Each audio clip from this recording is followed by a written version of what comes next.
suala video çəkməyi söz vermişdim. Salam, bir yaxın tanış rəfiqəm var, 42 yaşında. Yoldaş da o yaşlarda. Kişi hər gün səhər-axşam cinsi əlaqədə olur. Vəziyyət o həddə çatıb, qadın bezib, deyir sinəmə belə toxunanda dəli oluram, əsəb keçirirəm. Normal haldırmı kişinin bu qədər cinsi istəyinin çox olması? Normalda bu yaşlarda kişilərdə cinsel istək azalar.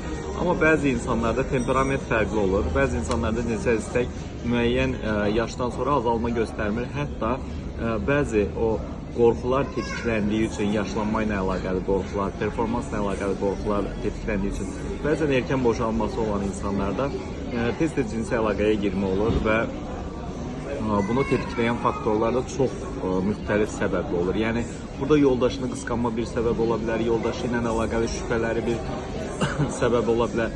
Qadınlar isə bu mövzuda, yəni buradakı cinsəllikdə çox monoton, sadəcə əlaqə hissəsi, yəni sevişmə hissəsi, o duyğusal hissəni pas keçərək keçirən bir cinsi əlaqə olduğu üçün qadın üçün çox keyifli olmur və qadın temperamenti də fərqli olduğu üçün kişi ilə ayaq uydura bilmir. Yəni ümumiyyətlə kişilərdə və qadınlarda temperament hamıda eyni kimi bir şey deyil. Kişilər hər zaman daha cinsel istəklidir. Bu da doğru bir şey deyil. İnsana görə çox dəyişkənlik göstərir və cütlüklər belə bir araya gəldiyində temperament mövzusunda bir-birlərindən fərqli olduqlarında da bu cinsi uyumsuzluğa səbəb olur.